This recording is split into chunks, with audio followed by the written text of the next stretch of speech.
China federation of logistics and purchasing ने 6 फरवरी को जनवरी के लिए global manufacturing purchasing managers index जारी किया, जिससे जाहिर होता है कि आलमी मैन्युफैक्चरिंग पीएमआई की 7 माह की माहाना गिरावट का खात्मा हुआ और पिछले महीने से बहाली हुई है। माहिरीन का कहना है कि चीन की मैन्युफैक्चरिंग इंडस्ट्री की तेज़ी से बहाली ने आलमी मईशत की बहाली में अहम किरदार अदा किया है। चाइना पॉलिसी रिसर्च एसोसिएशन की इक्तसादी पॉलिसी कमेटी के डिप्टी डायरेक्टर शू होंग साई का कहना है कि बुनियादी तौर पर चीन की मईशत की मजबूत बहाली से फ़ायदा उठाते हुए जनवरी में चीन का मैन्युफैक्चरिंग पीएमआई 50.1% तक जा पहुंचा, जो पिछले महीने के मुकाबले में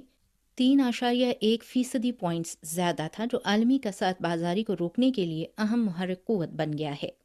इंटरनेशनल मॉनेटरी फंड की ताज़ा तरीन वर्ल्ड इकोनॉमिक आउटलुक रिपोर्ट में 2023